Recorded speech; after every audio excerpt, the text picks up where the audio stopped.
Mel Albin. I'm the host and the founder of the Jazz Confusion My Power name is Hour. Dion Parson, and I'm honored to share my passion of music with you, our listening audience, through my cultural heritage.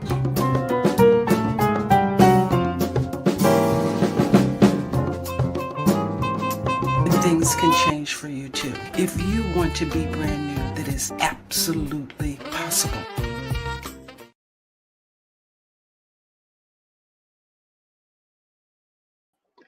Good evening, everybody, and welcome to another edition of the Jazz Confusion Power Hour. I'm your host and the founder of the Jazz Confusion Power Hour. I'm Mel Albin. I want to welcome everybody who comes here every week to listen to the great artists that we have on, and for people that are new to the show and want to learn a little bit more about how artists go about their daily business. I created the Power Hour because now in radio, for example, you really get to hear an artist for more than 10 minutes if they do an interview. And you may hear their music, but you don't know much about what they do every day in order to be successful and bring you the music that you love. And the Power Hour is designed to fill in that gap. You hear not only the story, but we take you backstage into the mind and daily life of the artist and the music that you love. The Power Hour broadcasts weekly on the Source TV radio network, WTSN, Washington, D.C., and we broadcast in live streaming 4K and Dolby True HD. Source is a nonprofit 501c3 radio station. We support jazz and Black and minority micro businesses. We help these small businesses to build scale, to get on finance industry radar, and ultimately create and increase the generational transfer of wealth within families and communities. We depend on listener contributions. We depend on the artists who appear on our shows for mutual support of their careers in jazz and R&B, and sponsors to cover the cost of broadcasting. So any donation or contribution that you make is greatly appreciated. And remember, since we're a nonprofit, all of your donations are tax deductible. The Power Hour has had over 150 amazing artists, well-known and becoming well-known, musicians and vocalists. Some of the artists on the Power Hour include Eric Roberson, Mesa, Brian Culbertson, Reagan Whiteside, Raheem DeVaughn, Paul Brown, Alex Harris, Greg Adams and East Bay Soul, Tom Brown, Russell Tompkins Jr., Curtis Harmon, from Pieces of a Dream, Kamasi Washington, Tom Braxton, Howard Hewitt, Kiko Matsui, Kim Scott, Sheryl Crow, Billy Ocean, Annie Lennox, Dwelle, Costello, Maria Antoinette, Gerald Austin, Jay Brown, Blake Aaron, Her, Celine Johnson, Samara Joy, Mavis Swan Poole, the late Bobby Caldwell, Jeff Bradshaw, Dion Parson, Tammy McCann, Jeff Beck, and Eric Burden. That gives you an example of how, the kind of artists that we have had on over the past 5 years. And tonight is no exception. Tonight's special guest is a dynamic force in contemporary rhythm and blues, a singer-songwriter with over 10 million streams and 2 million YouTube views. He specializes in blending hip-hop, trap with classic old-school R&B, creating a unique sound that maintains its own identity while embracing both genres. With a career spanning decades, he has become one of the most influential and respected voices in the genre. An accomplished singer, songwriter, producer, actor, live event producer, and radio TV personality. His work highlights themes of love, unity, resilience, and joy, a necessary counterbalance in a world often focused on a struggle and division. Whether he's singing about reconnecting with family, seducing a lover, or grinding for success, there's always a deeper message beneath the melody. He managed and has or produced live events for a who's who of talent, including Rock and Roll Hall of Fame vocal group The Dells, The New Edition, Chem, Ledisi, Parliament, Mike Epps, Dennis Edwards, Katt Williams, Charlie Wilson, Vanilla Ice. I can go on and on. The OJs, Musiq Soul Child, the Shy Lights, Debarge, the Stylistics. It's a who's who, as you can tell. Johnny Gill, Stephanie Mills. You can tell that this is a very accomplished producer and also a soloist and songwriter in his own respect. He vocally references R&B from the 1970s and early 2000s and created a style that easily controls the beats of today's grooves and production techniques. With all that achievement, I want you to welcome our special guest tonight. Please welcome Mark Williams, the Mark Williams. Hey, V. Hey, V, how are you? Hey, by the way, where are you located? I'm in Orlando. I'm in a place called Apopka, Florida. It's right outside of Orlando. I got to give Apopka his props because that's what. I'll tell you what's funny. I'll tell you what's funny about that. What's funny about that is I lived in Mount Dora. I know Apopka well. All right. I lived there for 10 years. So my son owned the Dora Cafe. Okay. Yeah. Yeah. No, so, we love it down here. When did you go down there? We've been here 14 years now. 14 years. Yeah. Yeah. I was there in the 90s. That's when I lived down there. One day I woke up on a Christmas day and it was 95 degrees and I said, I'm out of here. That's it. No, that's why I'm staying. So yeah, well, for me, that's what you did. Well, I'm from New York, so after 10 years, I think my body was turning into a thermal blanket. I had to leave. Yeah, I understand. Yeah, I'm out of Chicago originally, so yeah. I'll tell you a quick story. When I first got down to Florida from New York, my friends called me and said, how do you like Florida? I mean, it's such a slower pace. And I said, no, New York and Florida is different. It's not different. New York and Florida is exactly the same. When I call a plumber in New York, he says, I can't come for 6 weeks. When I call a plumber in Florida, he said, I'll be right there 6 weeks later.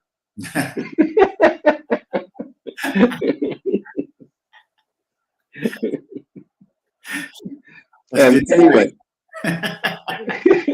Anyway. Man, look, comics a lot. That's a good timing. Yeah. I want to start off with everybody. I always ask this question first. What's cooking for the rest of 2025? And what are you planning on doing in 2026? Well, the rest of this year, basically, which is funny, I'm working with Katt Williams has a Netflix special that I'm doing a lot of the pre-work on that they're recording. Actually, this Saturday, that'll air next year. Then I've got to go back to music and do some things with Will Downing, Leila James, I should say, and Avery Sunshine in Detroit and Cleveland. That's towards the end of December. And then I got another comedy show at in Chicago with D. Ray Davis. He does an annual show. So I stay busy with that part of my career. And then I've got a couple of songs I've been working on. I think I finally got the right lyrics to fit the music. So I'll be working on trying to finish that so I can put that out probably in the second quarter, because I already have what I want to put out in the first quarter already ready. Will it be an LP or an EP? Well, what it is I've kind of, this is a weird thing because I already have in the can. I have out available about 14 songs, and I got in the can about another 14. But I'm learning that nothing's like it was. You know what I mean? It used to be you put an album out and people would be in the album, but now everything is just streaming different songs. So I've just been, and it's hard to market multiples to get any traction. I learned that the ones that I've concentrated on get the traction. Even though I might have a song that's better, the song that I put out 6 months ago is finally starting to get its traction. So it's difficult to say I would do an album, but I have more than enough material for an album.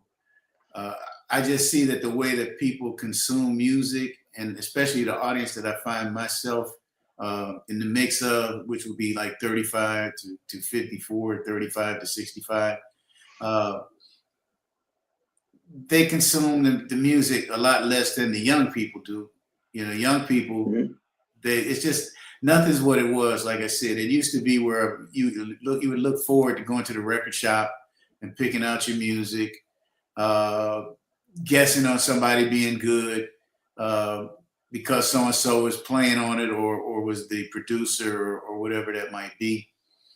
So I've just learned through what I'm doing just to to put enough out there to not overwhelm it. Because I listen to these young guys and I look at what they're doing, because you got to learn, because they're successful at it, because they're young people and they're dealing with how they do music now.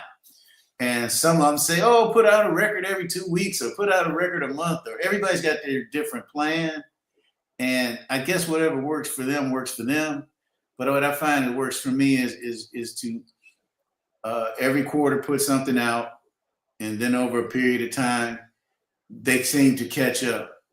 They seem to find their audience, so to speak, and then I can kind of put something behind it, whether it be ads or whatever, and it starts to pick up. Well, you know, what I found, you're absolutely right. A lot of artists right now, they put out a song every quarter. When they have 8 songs out, and you're looking at 2 years, they put out an album with those songs, and then they start the cycle all over again with new music. So that, you know, so then once people know the singles and they've heard them over a period of time, they'll buy the album, you know, but the LP. But you know, you're right. The models change dramatically. You know, I talked with Gene Simmons, you know, the guy from Kiss, and Gene's really a bright guy, and you know, we've had this discussion several times. The discussion is, what's changed dramatically in the music industry? And what's changed is there's no structure. Whether you like the record label and whether you like the radio, you know, the fact that they colluded all the time to promote certain artists. I mean, we know that, but the difference is there was a structure and iconic bands. You know, the Beatles. B.B. King. The Rolling Stones. You go into the R&B side. You got Stevie Wonder. You know, they were iconic, and that was true from about the mid '50s to mid '80s. After 1985, start to name some iconic bands of the kind of people I was just talking about. Mm-hmm. And you can't do it. You know, it's hard to do. Mm-hmm. And, you know, you're hitting a nail on the head. You have to look at how music is being consumed today. And and you're absolutely right. You have to look at what young people are doing, because they're going to be the ones growing with the market. And, you know, it's very tough. It's very, very tough for, you know, even young artists to get traction. It used to be if you had 500 streams, a record label like Sony would look at you. Now, if you don't have 1 million, they don't even want to talk to you. Yeah. And after you put out that record, that song for them, and you don't follow it up with another song that's good, they drop you like a hot potato. So, yeah, you know, it's tough. It's tough out there. Yeah, well, it's just, it's a totally different business model. It's nothing past 2018, or I'll even do better than that. Nothing since Napster is what it was pre-Napster. We'll say it that way. Pre-Napster, the record labels were interested, and this even kind of stopped in the mid '90s of developing some acts, and having longevity where you would make money. I mean, because the music is a product. You know, we got to be honest about what it is from the record company's point of view. It's a product. It's something to sell. Mm-hmm. Us, it's an art, and to a consumer, it's something that if they purchased it, they pretty much might have loved it. But for the companies themselves, you're just a commodity.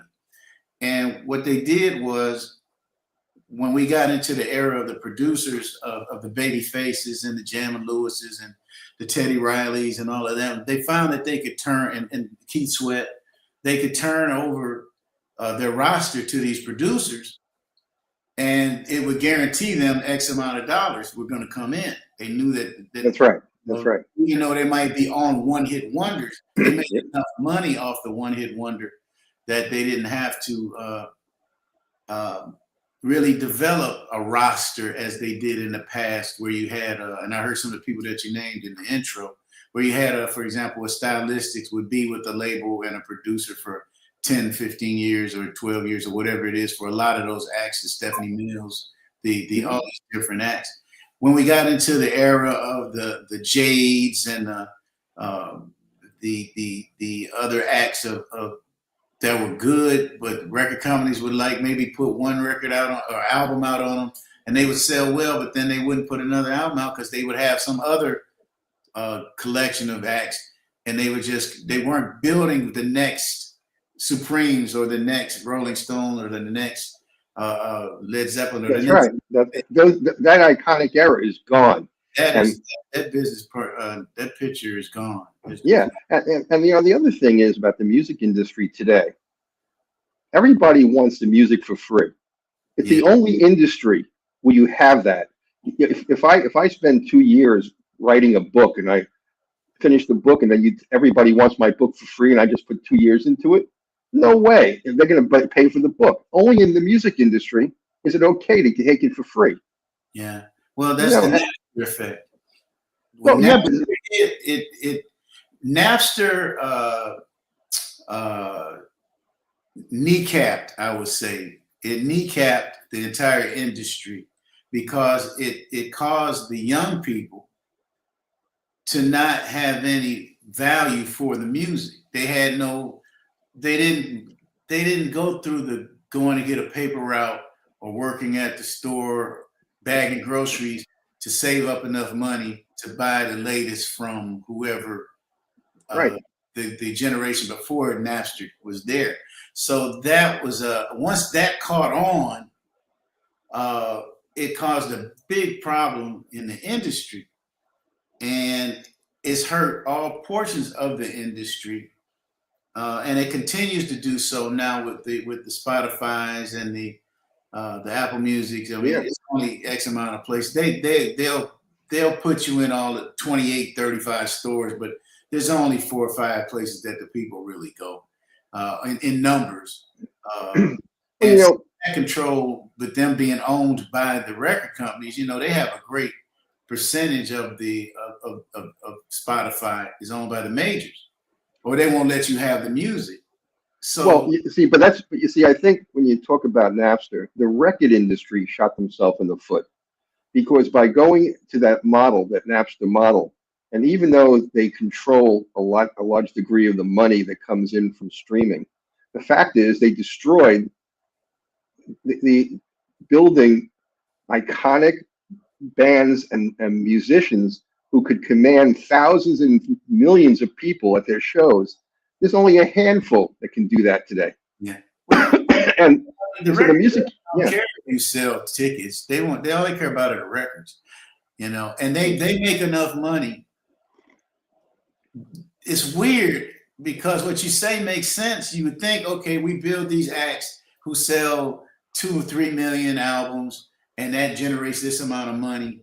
But with the streaming situation, with them getting pretty much money off of anything that's moving, they still seem to grab that kind of money. So their revenue really hasn't changed. So there's no really a need for me to give a artist a $1 million contract or $2 million, because there's some kid that's going to bring me a hit that he recorded for $10,000 or $5,000, and I can still make the same money or more, because it's all different. Nothing is the same. Radio's not. No, you're right. You're absolutely right. Radio. But what used to happen, if you were an artist, they'd give you money up front that was non-recoupable. They'd give you studio time. They would get you with the best songwriters. They would put you out on the road, to work with top flight bands to learn the touring industry. I mean, there was a method that created those iconic bands. Without that structure and without that method, like you said, it's one-hit wonders most of the time. 90% of that music you never hear from the artist again after a year. Yeah, it's that, and it's the system has been overwhelmed, because now that anybody can put a record out, there's no gatekeepers, there's no taste. That's right. That's my point. Yep. Anybody can put anything out, and that clogs up. I like to say that clogs up the arteries, because it's so much competition. It's competition because they're putting something out. It's noise. It's just noise, and there's a lot of noise out there. And that noise doesn't allow people to get to what they want to hear. There's always been trash records. I mean, sure. a lot of people put records out didn't have the taste, but there were one-hit wonders, too. Yeah, well, there's nothing wrong with being a one-hit wonder because you had the hit. But yeah, you're right. And some people who we call one-hit wonders aren't really one-hit wonders. They just had songs that weren't as big as that big hit they had, but they had big songs that charted and everything else. Yeah. But I think that it's a vast wasteland of product that's redundant, repetitive, and a lot of people sound the same because it takes no effort like it did in the past to go rent a studio, to get an arranger. The music sounds the same because they're doing basically the same concepts, copying whatever they heard that worked instead of being original. And they write this stuff with computers. They loop everything. It's the computers that doing it.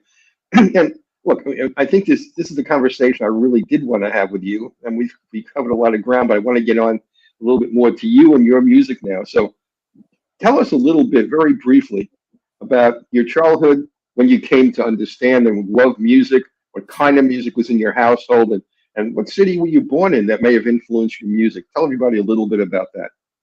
Well, I'm from Chicago, Illinois, and I was I'm a product of the 60s, we'll say. And during the 60s, music in Chicago was huge because people had jobs, So you had a lot of kids who played instruments because their parents could afford to buy instruments and get them training. And my parents loved music. And the thing about my growing up is my father and mother and my aunt had a bar. And when I was 3 years old, I would be the entertainment in the bar. I would lip sync to, people would give me a quarter, you put it in the jukebox, play the song they want, and I would go up there and lip sync the song. And then as I, started this, I would sing the song and people would give me money for that. And then I had an uncle who would wake me up when I was like 6 years old, when they would he'd have his parties at 2 a.m, and he'd wake me up and have me come sing the latest Smokey Robinson or whatever Eddie Kendricks was singing, or that song. He loved I'm Your Puppet. Foolish, do you think I'm your puppet? And so I would go do my little 3 songs, and he'd make his friends give me money, and then I'd go back to sleep. And then I had some gentlemen, the Puerto Rican gentleman on the corner heard me singing with my friends. We used to actually do that. I'm like 9 years old singing on the corner with these guys. And the guy who owned the store would have me come in, and he would give me a Coke, a bag of chips, and a Boston baked bean if I would come in and sing. He loved Smokey Robinson. So I would go and learn all the Smokey songs, and I would sing the Smokey songs. And he would give me every day, he'd come in after school, come in and sing for me. And I would come in and sing. And then, so from there, I just would sing. And I kind of got involved in a lot of other things till I had this thing. I wanted to be Berry Gordy. I loved Berry Gordy. From the first time that the guy who put the records in the jukebox was put the Motown stuff in there, and then when they would give me the records after they replace them with something else, then they would give me the 45. Yes, so I would and then I started at that early age, found out who this Berry Gordy was, because I kept seeing the label, because I would see the OK label with that Carl Davis and then we're doing it. I would see the Bobby Bland label that he was on, and I could start figuring out what that was, and I was like, wow. Then I read a story about Berry Gordy, and I wanted to be that. And so I kind of stopped the singing part of it and started getting into trying to figure out how to administrate music. And when I got into the Air Force, actually before that, I worked in I did so many things now to think about it. I used to work at the ballpark in Chicago at Wrigley Field, Sox Park, the football stadiums, and we had the International Amphitheater, and they had concerts there all the time. So I would go there and I would sell the the paraphernalia, the merchandise and whatnot. And I would come early and I would watch them sound check and I would watch and I would go and I was there so I could go talk to these entertainers. And I would talk to Eddie Kendricks and I would talk to all of these different people.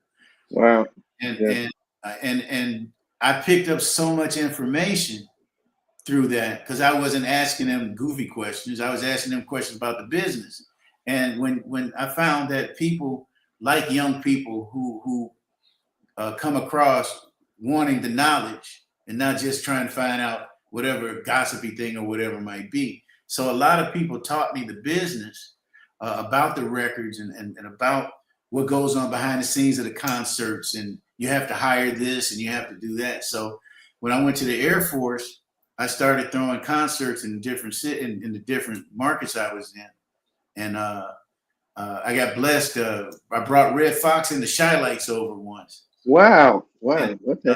I was 17. I was 18. And Red Fox became not a great friend per se, like we were buddies, but we were friendly. And he kept in touch with me because he enjoyed my company.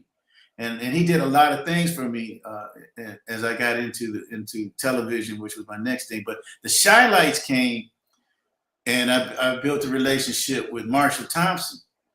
And when I got out the Air Force, I went and worked for the city of Chicago for a couple of years while I was trying to figure out what I was going to do. And I built a radio syndication company, and I built a television company with my friend and partner, James Hendricks. And I got back together with Marshall, and Marshall did a lot of stuff for me. He got a lot of guests for me for my TV shows, and I would do his videos, and we became really good friends. And one day he was really good friends with the Dells, and I wanted to cut music. I had got back into the music because I had picked up a couple of young artists, and one named Marshall Titus, who's big in Germany right now. But anyway, I had picked up these artists, and I wanted to do stuff with them. And I always wanted to cut on the Dells. I wanted to make, because Marvin Jr. was to me the greatest singer ever, and then they had Johnny Carter. So and their backgrounds were so incredible that I just knew they were never gonna ever be out of it. They were just as great as I seen them. I saw them blow the Temptations up. Even though the Temps did all the dancing and all that, the singing was the Dells. I saw them get Aretha Franklin. I saw them get Smokey Robinson. That group was incredible. And so I got introduced and we had a meeting, but they had wound up getting a contract with somebody else and they wound up cutting with them. So a couple of years later, I wound up getting back with them and wound up being their road manager, and then I was their manager for a while. So let me just interrupt you. We'll talk more about this, but I want to play for people some of your new music. Okay. Some of your music. I want to play In the Mood. Why don't you tell everybody a little bit about that backstory? Then we'll come back to talking about your career. In the Mood is Ku Dollar, Ku Dollar. He's out of him and DJ Funky out of it's how I got. They're the ones that got me into recording because they called me in to do hooks for some hip hop songs. And when I sung the hooks, I wrote the whole song to I wrote a different song, and the rappers were like really impressed with that. And so Ku and DJ Funky and I made some tracks, and this was one of them. And the hook came from DJ Funky. I was just sitting back in my Chevy smoking to this groove. That's all he had. And Ku was making the music to go with that. And then I would, okay. And so then we made the demo, and I wrote the lyrics, the rest of the lyrics to that, to the sitting in my Chevy smoking to this groove. I made it a love song. They wanted to make it like a hip hop rap song where, I'm going to go rob the grocery store or whatever the thing was. But I made it a love song. Well, let me ask you a question. Tell everybody what a hook is for those that don't know. All right, the hook is the chorus part that's repetitive, that's repeated, that you remember all the time. Like you remember "Ooh, baby, baby," because that's the hook, or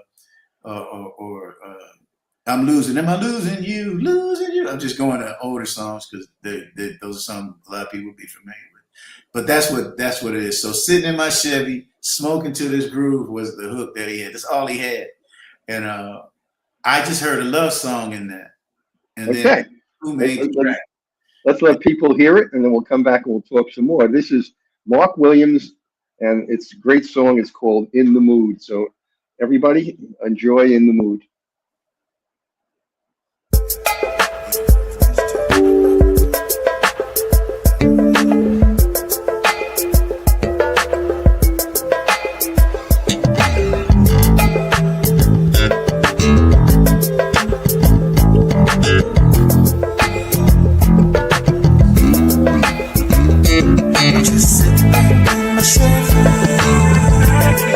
Smoking to this groove.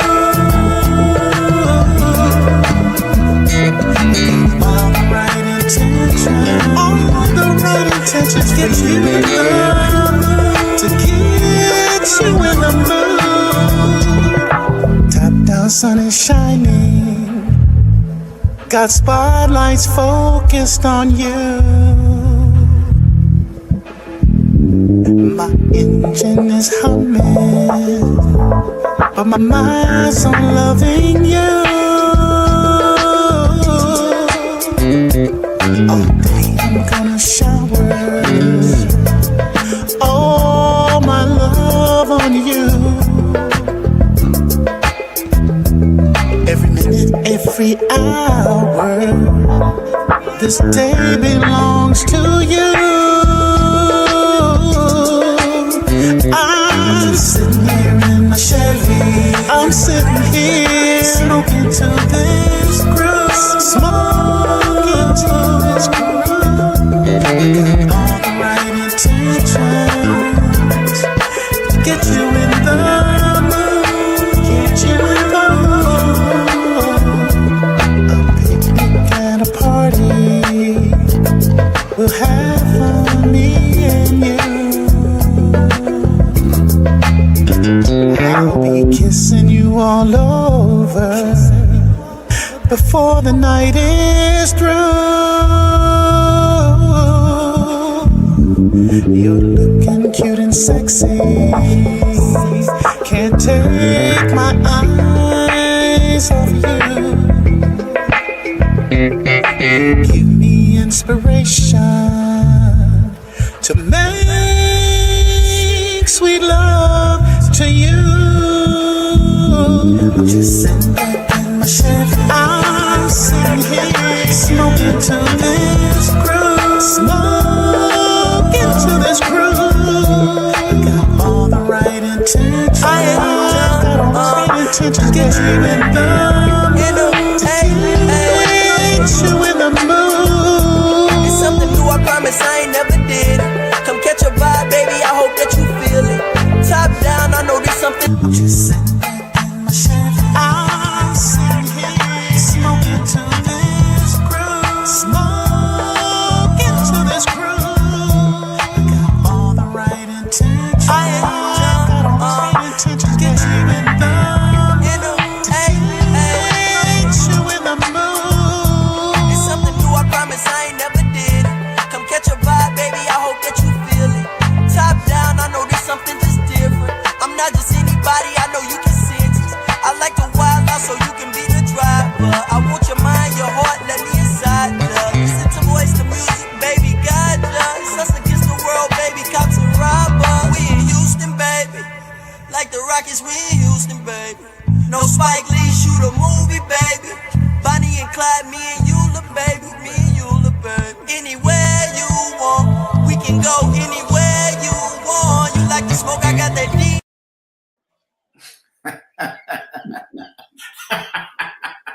Well, that's a whole lot of Mark Williams on there. We got some comments coming in already. Let's see what we got here. Carl Franklin, love the bass line. Yeah. Yeah, that's we called him Broke Finger. Unfortunately, he passed actually recently. He played on a lot of Atlanta hit records. We were just looking for something funky. Like I said, we were building it, and it's crazy because I got another version of that has like two of the girls that were in the Brides of Funkenstein who just happened to live in Atlanta, and they were just coming through the studio, and we came through with this whole vibe, and they laid a whole nother thing to it. That's great. Here's Here's another comment from Ronnie J. Douglas. Great voice, great arrangement. well, thank you. We appreciate that. Here's another one. Your vocals show profound feelings. I can really connect with the song's story. Thank you, Paula. Yeah, you're building some fans out there already.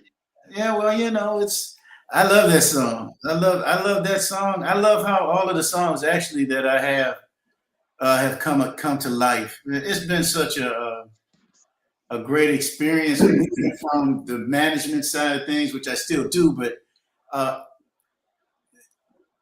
we used to, and I don't know. Sometimes I know this is an interview. Sometimes you talk too much in an interview, but I'll give you this. One of the biggest supporters that I had was Gerald Levert. Way back when we were doing tours together, and he would come by and see me. Excuse me, Gerald was on my show last week. Yeah. Okay. Go ahead. Anyway, he would come. We were doing a lot of dates with the OJs, and he would come, and I would be doing the sound check for the Dells because the Dells didn't do sound checks. So I would do Johnny Carter's parts, and we had other guys would do the other guys' parts because there was a lot of family members in the band, and we sounded similar to the Dells because we vocally were structured that way. We had a tenor, a bass, so we would sing songs, and he would just sit there and go, "I don't know why you won't sing," and I was like, "I'll tell you, man, I do what I do," and he said, "No, you should sing," and so years later, I started to develop that, maybe I should sing. And Ralph Tresvant from New Edition, I toured with him a lot, and we used to sing. I used to sing background for him when he would do the shows with us, and he would tell me the same thing, Morris Day. So a lot of people kept telling me to sing, and then when I went to Atlanta and got with the DJ Funky, who was hooked up with a comedian named Henry Welsh, hooked me up with him.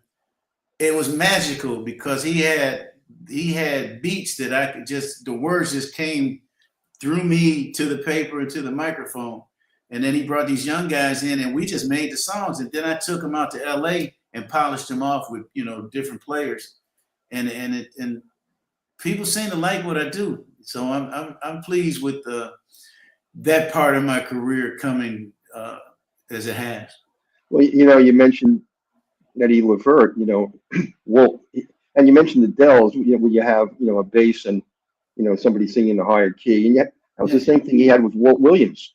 Eddie sang the low side and Walt sang the high, Well, Eddie was also, people don't know this, and I'm glad you brought that up because I always like to bring this up because there's always a debate about people like Eddie or they like Walter. Walter was the solid part of that background because he sung five. He could sing bass, he could sing the baritone. That's right. He could sing tenor, first tenor, and second tenor. So when they recorded, that's a lot of him that you hear. And then Eddie is right there with him on the second tenor, and what Eddie sings, which is a baritone. And I've seen them, godly, 200 times, and they were and still are one of the greatest live performers I've ever seen, man. They are. My buddy Tony Nicholas that works with him. Yeah. He's one of the musicians.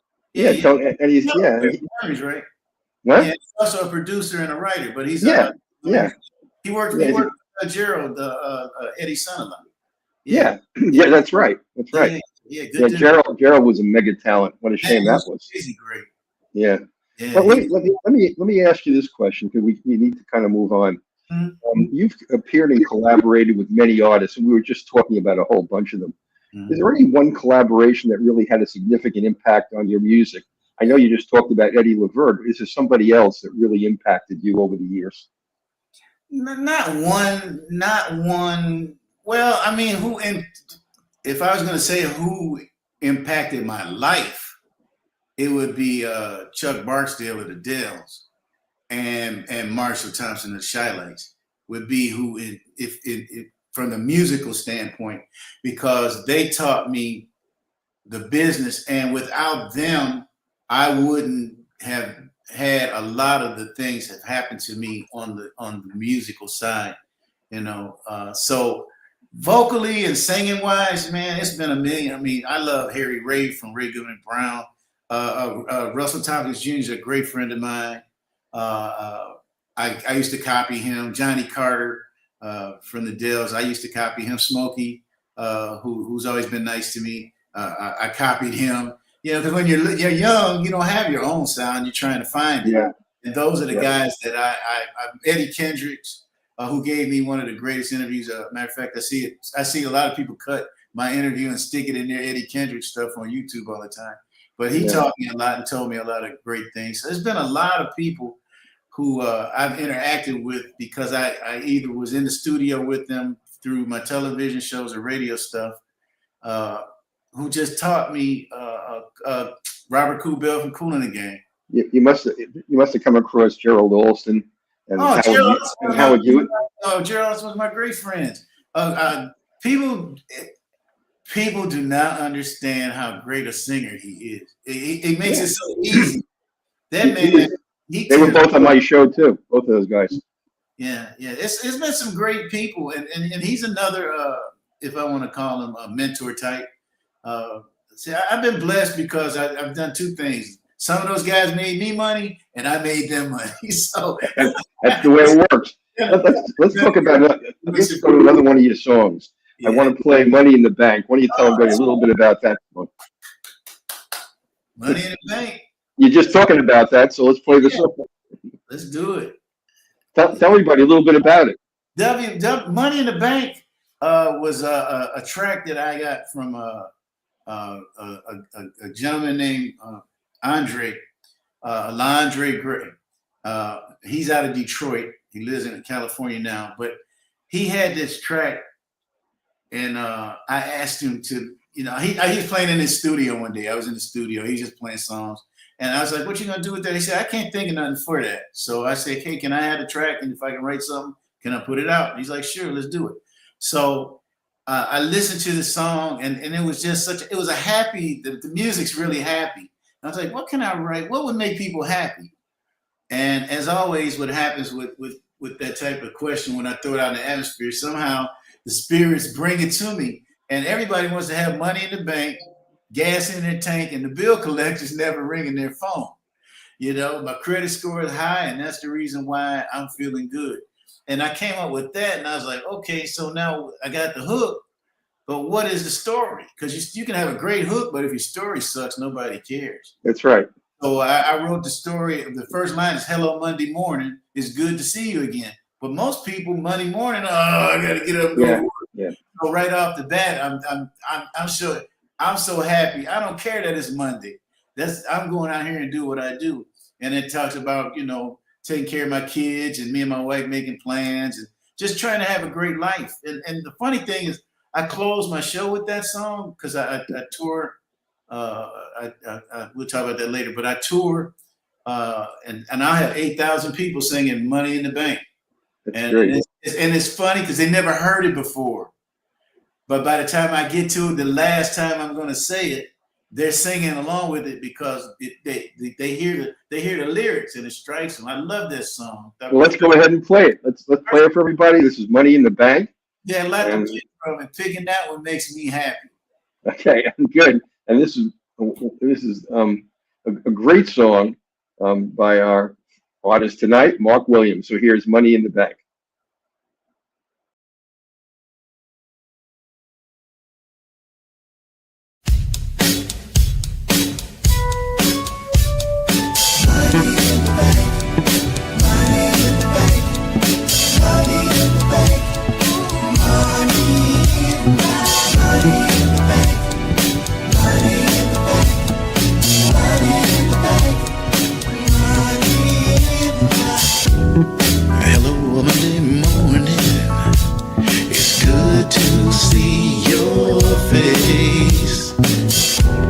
It's time to wake the babies for school. They can't be late. I got time to fix them breakfast. The little one likes bacon and eggs. My life is blessed, I'm happy for each and every day. That's why we've got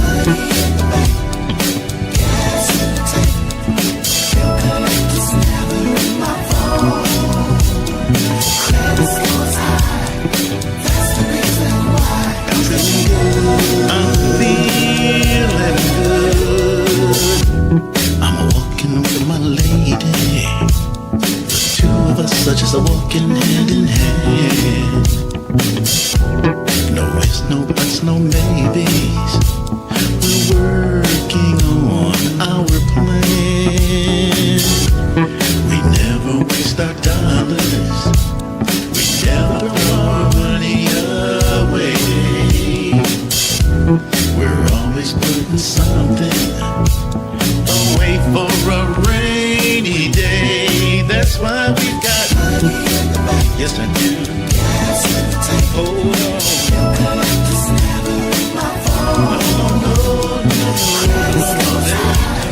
That's the reason why I'm feeling good. I got money. Gas in the tank. All kinds of money. And the bill collectors, they never ring my phone.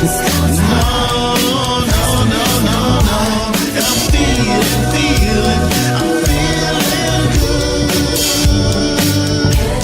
Sunshine is raining down on me. I see my future as bright as it can be, 'cause I've got money in the bank, money in the bank,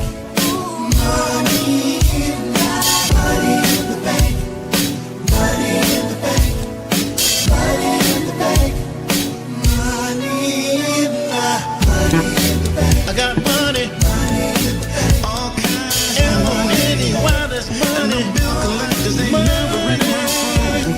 No.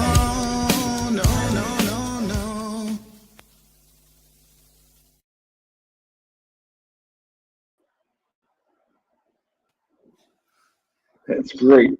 Yeah. Great song.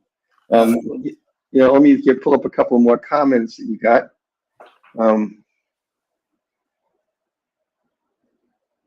Paula Brown, your vocals show profound feeling. I can really connect with the song story.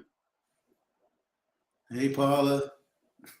Another one, Kent Millhouse. You've definitely mastered smooth and syncopated beats. Well, thank you, Kent. Here's another one, Amidra Johnson. Your voice has heart and soul. This is why you're Mr. R&B. All right, I sent that one in myself. No, thank you. When we were off, I was typing that with myself. Yeah, we have a lot more comments, but we got to move on and get to some of your music. I want to ask you a question, kind of a thought question, because of all the people you've worked with. If you could collaborate with any musician, composer, vocalist, lyricist, producer from any century, anywhere in the world, who would be number one in your bucket list and why? My bucket list is the mighty three. I can't just pick one, and that's Gamble and Huff and Tom Bell all at once. If I could have that, I would be like Johnny Mathis or the Spinners or the Stylistics, the Delphonics. Those guys, God, they were so great. Their music will live forever. And if I could collaborate with them, like Jerry Butler collaborated with Gamble and Huff, for example, with stuff like Western Union Man or Moody Woman, some of the other stuff they wrote together. If I could write with them, I would be in heaven. And I know I would come up with something incredible. Well, I think that's a great choice. There's a lot of choices out there, but I think you picked two great ones. I want to ask you another kind of question. You've been at this for some time now, Mark. How have you evolved as an artist from when you first started to where you are now? And if you could be talking to yourself the first day that you would consider yourself a professional, what would you tell yourself that you know now that you didn't know then? Interesting, because I sometimes sit and I tell the younger picture of me, you did good. So I would say the same thing. I would say If I was talking to that guy at 20 now, I would tell him that start earlier. I should have started earlier because of the way the business changed. There's no real money in it unless you're doing live shows. There's no money. Right. Absolutely right. Business anymore. If I had started then when I was managing and working other people, but it wasn't meant to be. You know, my songwriting wasn't anywhere near. I had the opportunity to I spent time with a lot of people, and my music wasn't ready. My singing was always ready, but my writing, which I think is my strength, wasn't what it is anywhere near because of the experience of living and going through the school of sitting down with Lionel Richie, sitting down with the different writers and interviewing them in my television mode when I was doing TV, and getting that information into me has allowed me to when I write now to think similar to what Babyface told me or what Gerald told me or what Lionel, because you think about love. You know what do people want most in the world? Love, good feelings in their music. And so those lessons that I got from them have somehow been able to be translated out, which I wasn't prepared when I was that 20-year-old guy. But I tell that 20-year-old guy, man, you got a great life covered. Don't mess it up. That's really great. You know, one of the things you're talking about, you can't make any money today unless you go out and perform. If you tour. And you're absolutely right. I had somebody tell me not long ago, I had 1 million streams, and I said, "Congratulations, you made $800." I don't even want to. Sometimes I know you have to promote that stuff, but there's no money in it. It's like, so it's almost. I know it's a hype thing. You say, "Oh, look, I did so many streams," but okay, overall that stream times I made maybe. Of these records, $15,000-$16,000. All right, okay. You can make that. I used to make that selling other people's CDs on the corner, so to speak. You know what I mean? Locally. So that's what they took. They changed, and I don't want to get political with this. The world around musicians has changed to the point. It has killed our opportunity as record shops. We don't have record shops anymore, so those jobs are gone. People don't go to record shops because they don't exist, so they can't fall in love with the music.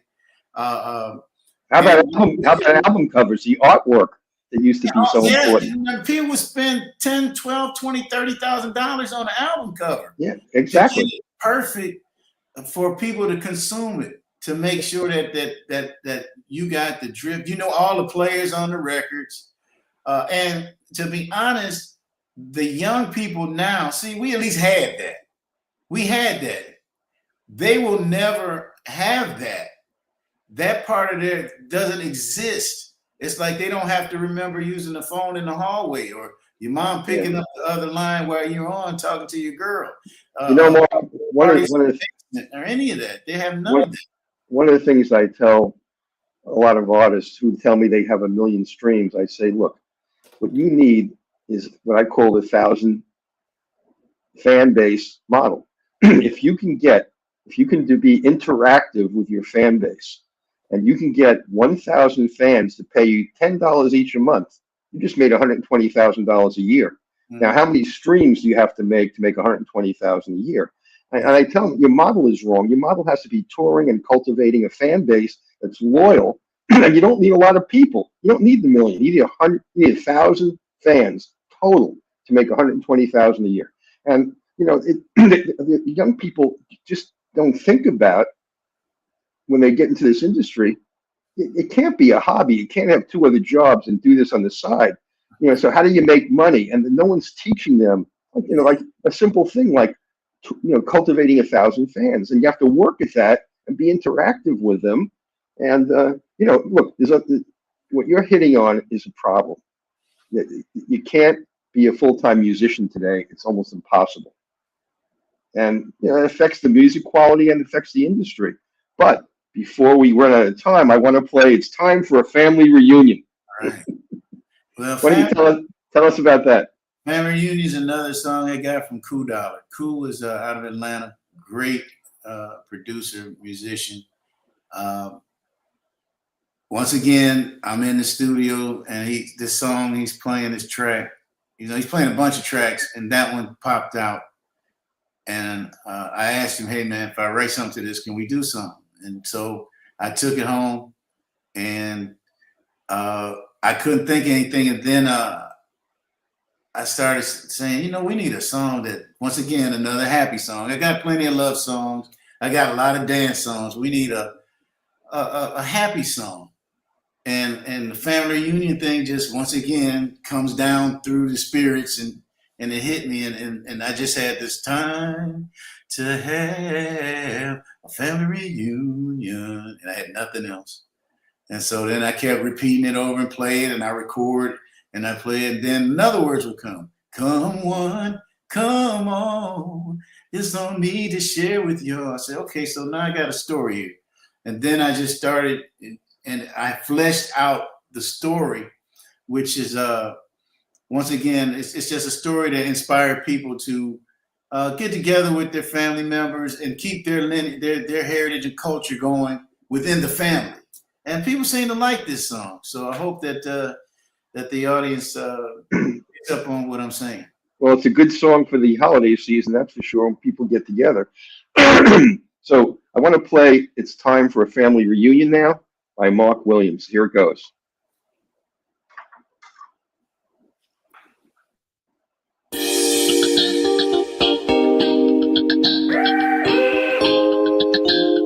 I've been thinking. The family just ain't been the same since Big Mama and Daddy's been gone. The family's just drifted apart. Seems like the only way we keep up nowadays is on Facebook. Growing up, we had the best of times. You know what I'm gonna do? I'm gonna call everybody and invite all the loved ones. And I hope they agree that it's time for us to once again be a family. It's time to honor the ones that are here. Mandatory attendance, let's make that clear. It doesn't matter, rich or poor. We are family and we can do more. Now's the time for a family reunion. Now's the time for a family reunion.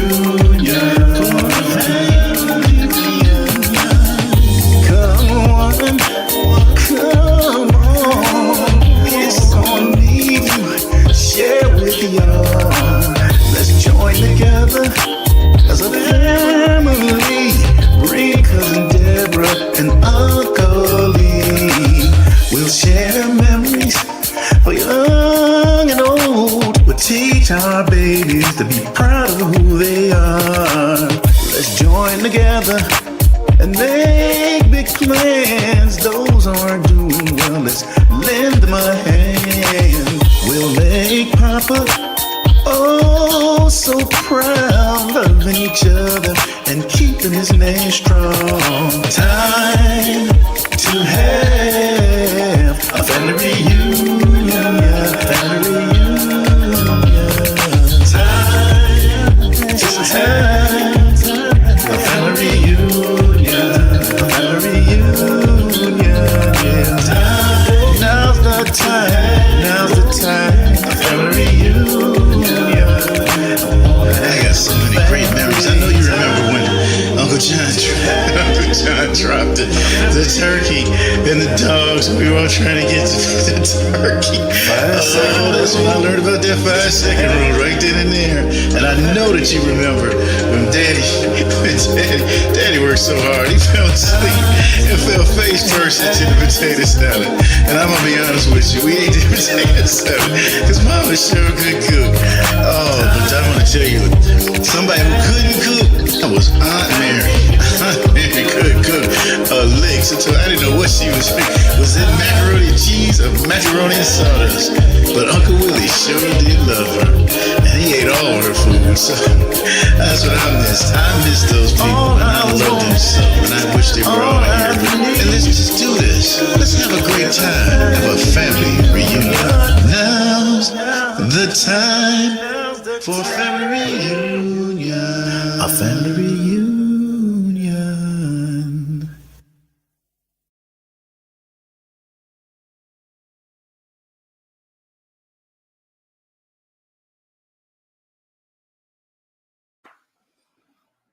That's a great song.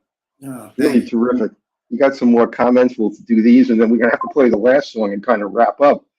So I'm gonna have to have you back, Mark. We got a lot more to talk about.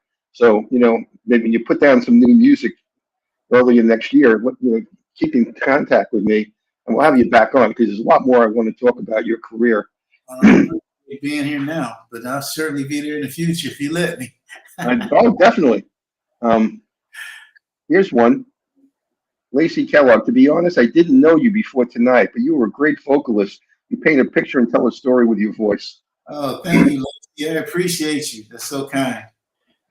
Here's another. Richard Dominique, love the breaking key change about halfway through. All right. Thank you, Richard. Here's another one. Bobby Sanders. I think she meant to say great holiday song. Yes, thank you. I appreciate it. I love that song. That last part where I was just talking and telling the stories and stuff happened, that came out of, that was just one flow. I let my imagination go and just tell the story. What I do like, Mark, about your vocals, I've followed you for quite some time now, and one of the things that you've done, you have a complete R&B smooth song structure, but you've been able to integrate some elements of hip hop in it. And I think what I like about it, and again, this is just me, and of course, you know so much more about music than I do, but hip hop, which came out of rap to a large extent, it's really syncopation and it's poetry to rhythm. It isn't the kind of complexity of music that R&B and soul used to have with orchestration and arrangements, a number of background singers, and so to me, what you're doing is you're bringing the soul back into hip hop, which I think was missing. And I think what you've done is wonderful, and I think it's got a really important place that people have to understand a little bit better about what you've done. So I'm applauding you because I think you really created something novel and much more interesting than a lot of contemporary music. Wow, that's a that's a lot to say, and I'm accepting that. I appreciate it. It's true. It's true. That's you got rid of the excuse me. It's okay. You got rid of the non-musical elements in hip hop and made hip hop not the center, but made the icing on the cake to the soul music you're performing, and it works perfectly together the way you do it. So let me just ask you a couple more questions, and at least one more question. Let me see the question I'm going to ask you. When someone listens to any of your music, what would you want them to think about Mark the person, not just Mark the artist? Mm-hmm. What does your music tell them about who you are? Well, of course, it depends on what song they're listening to, but overall, as the artist that they would be listening to at that time, I would like for them to see or hear, because there's more hearing. I would like for them to hear an artist that they would like to grow with, that they would like to be a part of their lives, which is why a lot of the songs that I have are interesting, because I have this saying that I'm going to be with you at your wedding. I'm going to be with you in your bedroom. I'm going to be at your party. I'm going to be with you when you go pick your kids and drop them off at school. That's the artist I want to be. I want to be there with you, that you cared enough about my music, that you took it with you, that you played it, which is what that means, that you picked me out of all of the music that you could have picked. that comes out or has been out, you decided to listen to me. And that's what I would like for them to think. I would like for them to think of my music as being pleasant enough for them to want to take me with them. That's wonderful. Now we're going to play the last song of the evening. I want to tell everybody and you, this is one of my favorite songs that you've done. It's called My Latina Girl. I'm shocked you picked that one, to be honest with you. That surprised me. I thought you were going to do like Ain't Nothing Wrong or something. Yeah, I love that song. Oh, I can tell you how it came about if you want to know. Go ahead. Say a few words about it, you know, where the inspiration came from. And once again, I got it.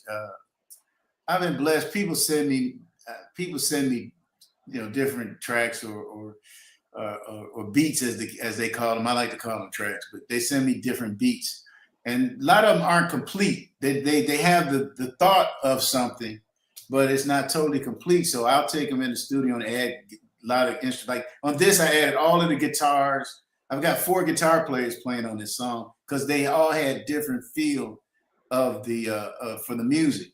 But I was driving around listening to it, and out of nowhere, it reminded me of when I was a kid working in this little store. It was a Jamaican store, and there was the daughter of the guy who owned the store. She was so beautiful, and she knew I liked her, and I knew she liked me, but I was too shy to talk to her. And that started coming to me, and it was like a long for her every night. I know that I'm the guy she likes, but the words won't come to me, and it's driving me crazy. And that's where I started. I didn't have a Latina girl or none of that, but the beat had a Latin thing to it. Yes. And so then I kept singing, and then it came. Oh, I'm talking about my Jerry Ann, my Sammy Joe, and then my Latina girl. I was like, oh, wait a minute. That's where and I started singing. I said, oh, that might be offensive. I don't know. But then I started finishing the song off, and it was good. Then I put this line in there, which is smart as she could be, smart as AOC, which is the congresswoman from New York. Look, I love the beat in this. You know, the rhythms. It has a kind of a Caribbean flavor. Yeah. And you know, this is a great song. I love this. Everybody listen carefully. This is Mark Williams, My Latina Girl. Thank you.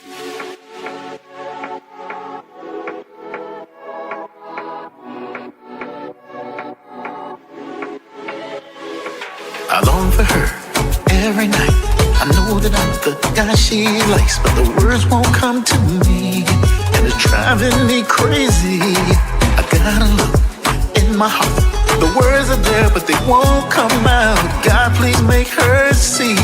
You made her just for me, yeah. I'm talking about my Latina girl, my Latina. She's the one for me. Smart as AOC, yeah. My Latina girl, my Latina. The only girl for me. I've got to make her see, yeah.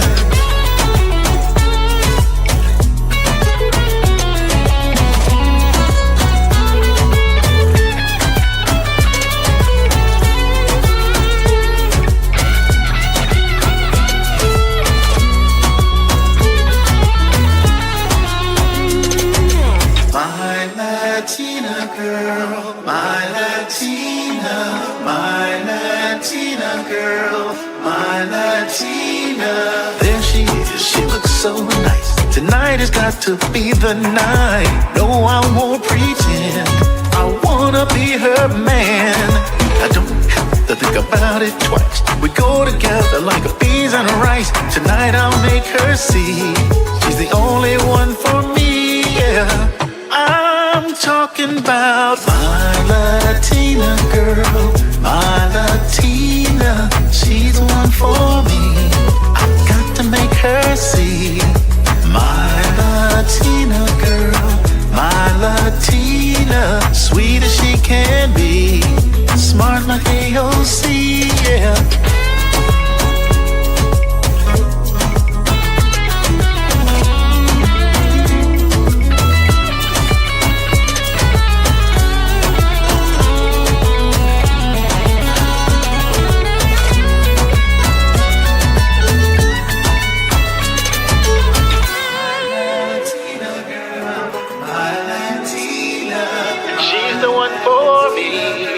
smart as AOC.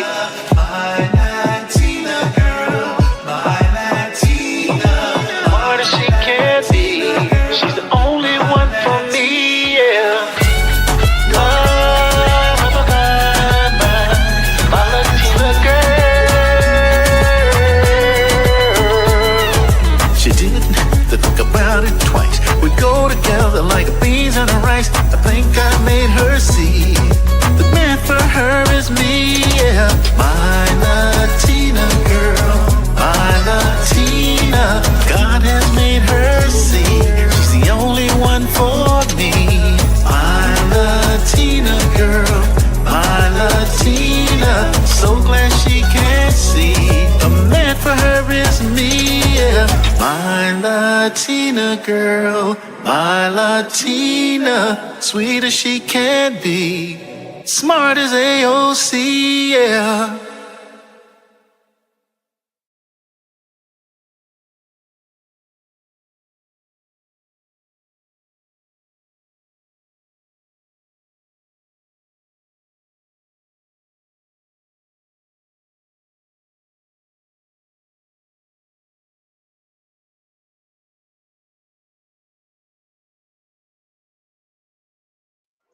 Hey, Mark, that was fabulous. And, I got to tell you, the lyrics in that are just brilliant. The way he worked in Beans and Rice, the way he worked in AOC, brilliant lyrics. And the rhythm in that song, and your voice just hangs with that rhythm. It's just a beautifully constructed song.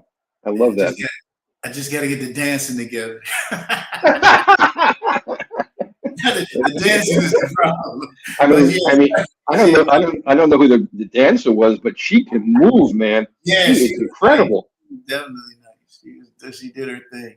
Incredible. Yeah. Well, look, the night's over, unfortunately. Oh, I want to stay. I don't want to go home. I want to be here. Hey, we're 10 minutes over already. But let me. I want to have you back because not only did I enjoy you tremendously tonight, but you have so much more music and so much more that I will talk about when you're here next time. So sometime in the early part of next year, we'll have you back again.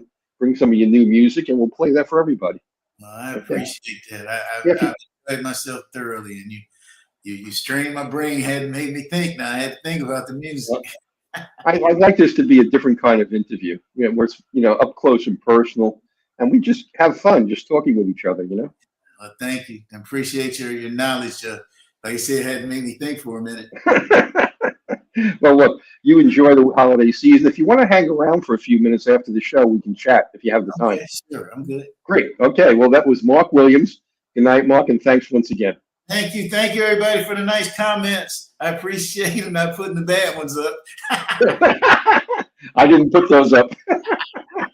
Take care, Mark.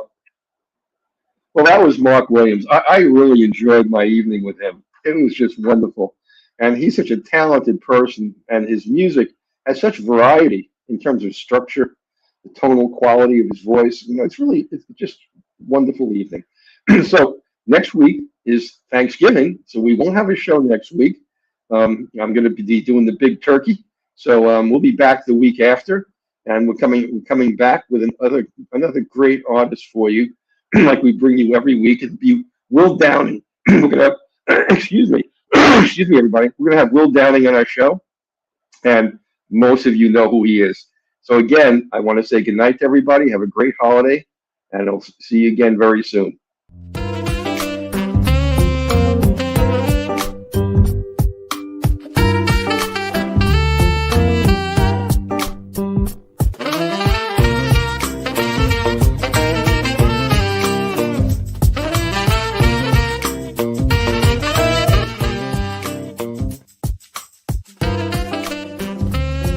I'm Albin.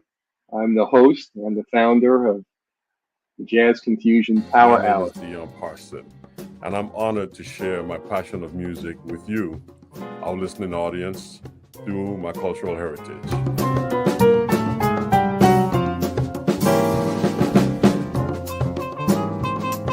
Things can change for you too. If you want to be brand new, that is absolutely possible.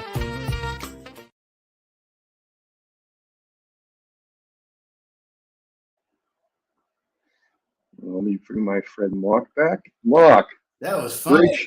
great show. Just so Man, you know, we had tonight 196,204 people really? tuning in. Yeah. Wow. That's And incredible. they came from Canada, the US, the UK, Germany, India, France, Hmm. Australia, Brazil. Yeah, that's a new one for me. That's some people on from Brazil. Yes. You know, I only get a small sampling. People, when they click on, a screen pops up and says, "Where are you located?" 90% of the people don't fill it out. Okay. So but I know how many people there are because I have a clicker, and every time somebody signs on, it clicks. Now I don't know if they stayed for a minute or an hour. I don't know, but we had 197,000 people. Nuts, man. You really built this into something. Well, you know, my station. This is why Myron works with me. Mhm. You know, my station. I'm licensed through MFM Digital Broadcasting in the UK. They're an affiliate of the BBC. Mhm. So through MFM, I can access the BBC universe. There are 16,000 terrestrial and internet radio stations that can pick up my music and pick up my shows and rebroadcast it in podcast or live. Okay. And it goes out to 165 countries. Okay. So, you know, I reach 3 million listeners every month. That's what the BBC has told me. That's great. Yeah. So, So that would make you pretty popular over in the UK. yeah, I have a lot of UK people tuning in. And, you know, BBC said that I'm the fastest growing affiliate they've ever had. Wow.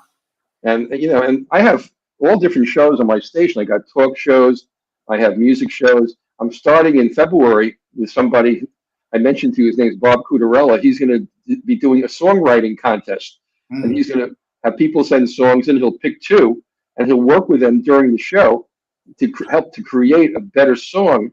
Oh, wow.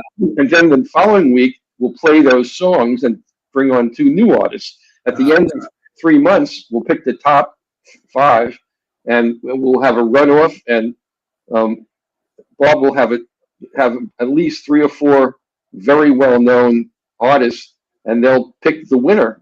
And the winner gets a record contract. Cool. So Man. I have quality shows on my station. You know? Mhm. I have one of the best jazz shows anywhere. Dion Parson from the 21st Century Band, who plays with Wynton and Branford Marsalis at Lincoln Center all the time. He's a drummer. he's been on at least 150 different recordings as a jazz drummer, and he has a great show called Sounds of the Diaspora. It's he's based in St. Thomas. We broadcast his show live from St. Thomas, and he has artists on his show from all over the world, jazz artists. Wow. So I got some great shows, you know. Yeah. No, it's nice when you can build a media conglomerate. You know what I mean? And you can get your point of view out, because it's getting back to what we were talking about earlier. It's so controlled and just blocked in. I'm still tickled you did Latina Girl. I'm not gonna even lie. That just blew me away. I love that. I haven't heard all of your music, but that one just popped out to me. I heard that. I said, man, it's just well constructed. Thank you. Lyrically, you know, in terms of, you know, just the arrangement, you know, everything. It's just a great song. That should get a ton of airtime somewhere. When did you put that out?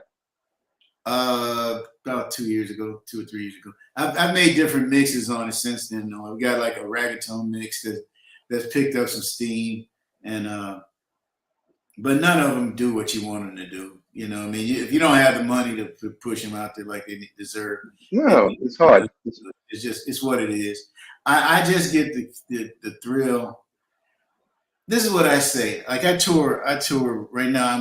I'm doing date. I was doing dates with a person named Joe and Tamia. And then after that, I'm doing right now I'm with Fantasia and Anthony Hamilton. And I've done like 40 shows between those two. And nobody knows the music when I come out. I open the show. They don't know it, but when I'm finished, they know it. And my followers go up and my streams go up, you know, not like hundreds of thousands, but Right. I'll go to a city like we did New York or Brooklyn or whatever at the King's Theater or in DC at the Constitution Hall. Give you better. Mhm. And I'll look and I'll pick up 10, 15 followers, and then I'll pick up sometimes depending on the market, like it's goofy because Greensboro, I picked up like 75, 80 streams from different people on Spotify. So I look just to see if I'm making any dent.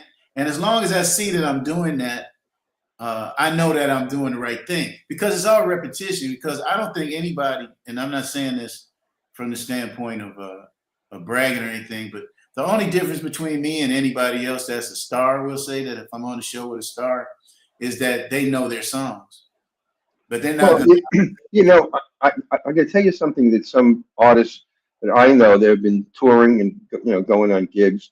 What they did is they put a QR code projected behind them, and they tell everybody, if you want to get more of my music, click on the QR code.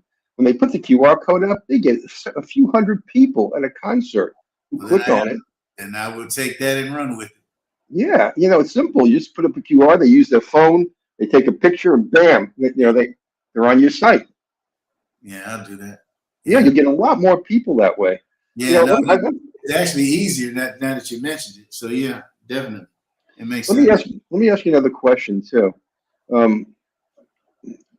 I know you have a lot of other music. I think Latina Girl. I just think it could be a major hit. How do you get radio time? You working with Myron, right? Yeah, Myron. I got a couple other guys. I got a guy named Mike Austin out of Atlanta that gets me stations. They just have the hookup with the black stations, so we never thought that would work on a black station. You know what I mean? I don't think so either. But let me tell you where it would work. That could fit in to smooth jazz. Really? I think so. There's a guy I know. His name's Adam Leibowitz, I think it's spelled. Let me take a look. Let me see if I have it here. Yeah, it's Adam Leibowitz. That's interesting. Okay. Adam. I've had a lot of Adam's artists on my show. Adam is a genius at getting people radio time. Okay. A genius at it. You got to pay a few $1,000s for him. Yeah. But I'm telling you, I want him to hear I'm going to send him Latina Girl with your permission. Sure, I'm going to tell him to listen to it, and I'm going to ask him, do you think that fits into a lot of the smooth jazz and R&B, soul? Because that's what smooth jazz is. It's R&B and soul and because there's not a lot of jazz left at this point. Yeah, and Adam is a straight up shooter. If he doesn't think he can really get you airtime, he'll tell me it's too far afield from what I do. But if he says I can move this, he'll move it, and you'll be on Billboard and you'll be on Media Base. Okay. Hey, he's really good. Let's do. Hey, you believe in it. I believe in it. So I was, like I said, that just took me aback, because most people would go for a song that called "Ain't Nothing Wrong." They love that song. I got my little Christmas tune that I throw out there every year. Well, why don't you send me the song? Yeah, Ain't Nothing Wrong. Yeah. Send it to my email address. All right. Is it a video? I got a video. I got songs. I got. Send me the Ain't Nothing Wrong. Send me a video. I'll see. But give me your email. MEA.source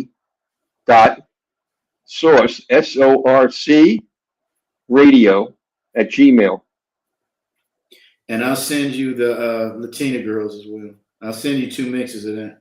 Okay, do that, and I'll send it on to Adam, and I'll get it.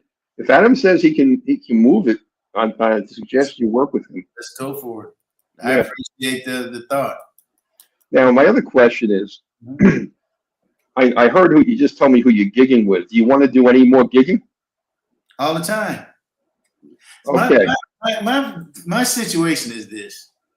Because I produce concerts every week, I work every weekend. So I can only do shows that I want to do for me Monday, Tuesday, Wednesday, and Thursday. Friday, I'm going to always be with a big show because that's where I make my living. But yes, to answer your question, plus I've skipped shows to do shows if the show makes sense to move me another step forward. So, I know 2 or 3 independent booking agents, Mhm. and I'll send you music to them. One of them is in Florida, where you are. He's in St. Augustine, Oh, okay. and he's really good. He has a list of great artists. Write this down. Can you write it down? Yeah, yeah.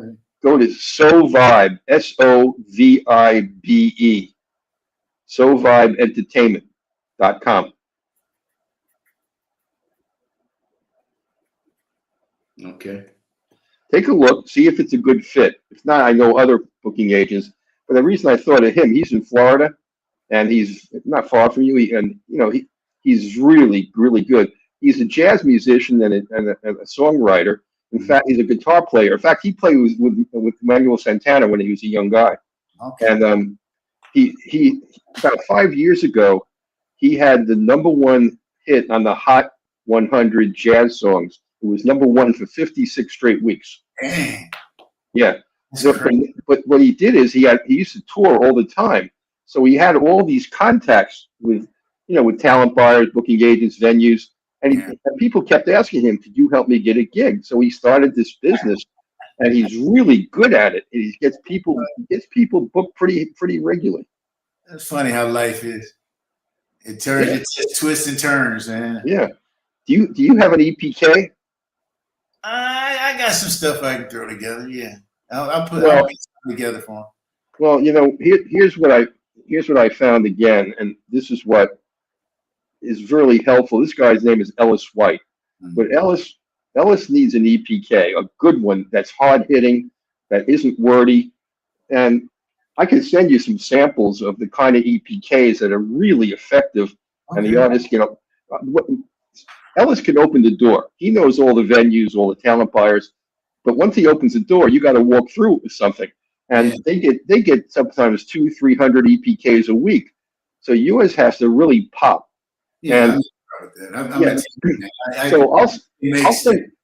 Yeah, let me send you a couple of them to look at. Let me see what the format is. If you're interested, I know a couple of EPK designers that design for Mary J, for Neil Young, for Sheryl Crow. They charge them $25,000. People, I know this guy for a long time. He's in Bangladesh, and he'll do an EPK that'll pop your eyes out end to end for like $800. Now we're talking about a video EPK. Yes, Okay. not a video. Okay. It has video. It has performances built into it. People can see live video.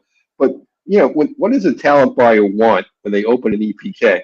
Your music. They don't want your bio. They don't want to hear what people said about you. The first thing they want to hear is the music. Does it fit what they're looking for?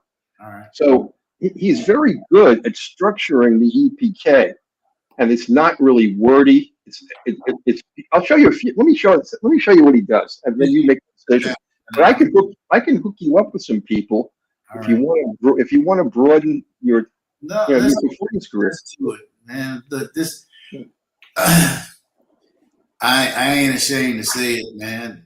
It's more behind me than it's in front of me, but I know what I got in front of me is good. And if anything that can come along and make it better, I'm with it. It's as simple as that. If you want to help me, I'm not going to say no.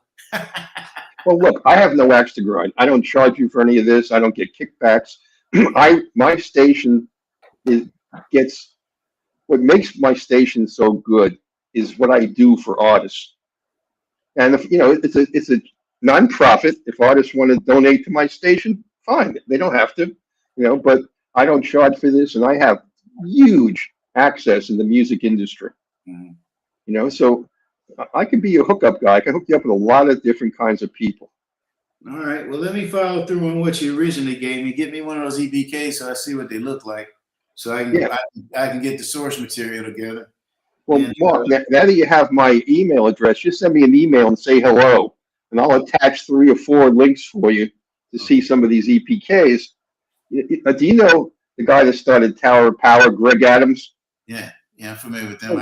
Greg Adams has been on my show. He has a group called East Bay Soul, and his EPK was done by one of these designers that I know that will do them really cheap. So I hooked up Greg Adams, and I'll send you his EPK so you can see that one. Okay. All right. I'll hit you. So just send me an email, and then if I could be of any help anywhere, just let me know. All right, Neil. Well, I appreciate that. That's very kind of you. So Vibe Entertainment, and you are MEA. MEA. It's my initials of my name, my first, middle, and last. Yeah. All right. Cool. Okay. And it's MEA.SORC radio. Got it. So you sell commercials on your station? Is that what I said? I'm a non-commercial, No, commercial free. Or something up there when they were doing the intro. Oh, okay. No, that's just my intro, but I don't. Okay. And some of the people you saw in there were people have shows on my station. Okay. Oh, okay. That's what that was. I heard some people talking. Yeah, those are people that have shows on my station. Okay. Nice. So yeah. So when you go on and play music, like you gotta. I guess it's a twofold question. Is one of it, is it just music, or do you do like you were doing now, playing videos and? I have jazz 24/7. It's okay, jazz. One station. That's all it does. It's right. Jazz. Well, it's not just jazz. I do jazz country, jazz rock, jazz gospel. Jazz R&B. Anything that crosses over from jazz, like Lil Nas when he did the hip hop country thing. So anything. So it's not jazz in its traditional sense. It's where jazz intersects other genres. I play music 24/7. I have 60,000 songs that rotate in my library every 3 months. There's 60,000 new songs. So you almost never hear a song twice. I have some of your music. I know I have 2 or 3 of your songs that play in my library periodically. But I'm going to put my Latina girl, and you're going to send me this other song that you just mentioned. I just forgot the name. I'm sorry. And I'll put that in my daily playlist. It'll play 21 times a week. Wow. Yeah, it's called Ain't Nothing Wrong. Okay. Yeah, my shows. I have talk shows. I have one called Senior Nation, where it's devoted to seniors and how people prepare. It's just a talk show, and it's a very popular show. I have one called The Mischief Maker with this guy Joel Freeman. Joel Freeman has the biggest collection of artifacts from the slavery in the world. He's been exhibited in the United Nations, in the Smithsonian, and he's written the best Black history book I've ever seen. It's like 800 or 1,000 pages, and it has QR codes. You can dig deeper and deeper and deeper on almost any topic, and he's fabulous. And he was a former chaplain for the Washington Bullets for 30 years. So he knows all the NBA players. He got to know the NFL players. He has guests on his show that are unbelievable guests. Well, I'm a senior, so if you need a guest for one of the senior shows, don't tell anybody, but I just signed up for the Medicare Plan B today. Hey, I'm older than you are. Believe me. Yeah? Okay. I'm 78. What? Wow, yeah. Wow. No, I wouldn't have guessed that. Yeah, I'm the only example of white don't break. That's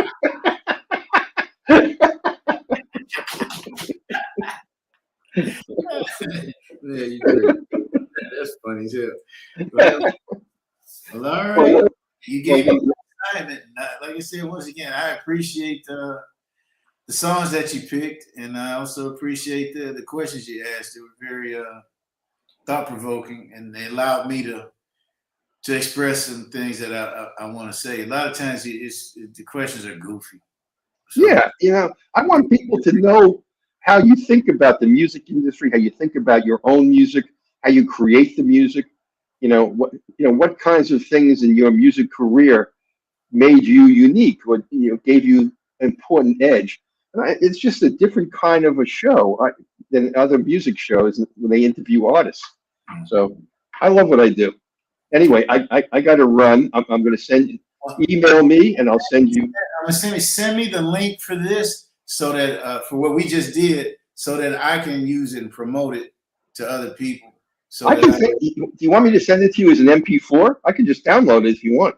Well, that'd be cool too. But if you got it on, I want you to get the hits for it though. So be that way, and I can just do what I need with it. But I want to get people to come to what you have your YouTube channel, for example, probably be easier for the older people. Well, if they go to my radio station, which is sorc-tvradio.com, and they'll scroll down, they'll see the Power Hour, and it says Past Artists. Your show will be in Past Artists tomorrow. They can see your picture, they can click on you, and they can hear the whole interview. Okay. Or I can send you my YouTube channel. And I take that. Hey, I want to go to the YouTube channel so I can get people to go to, because that's probably monetized, but it's also easier for people to see, and it helps both of us. So yeah, No problem. But yeah, I'll take the MP4 now. Don't get me wrong. I'll take it. Okay, I'll send that back when you send me your email. I'll send that back to you too. I'm going to download it right now. All right. Again, I appreciate you so much. Thank you for wanting to help me, and I will follow through what you just told me. Yeah, tell my good buddy Myron that you and I had a good hookup here. All right. Thank you. Good. Take care. All right. Bye-bye. Bye-bye.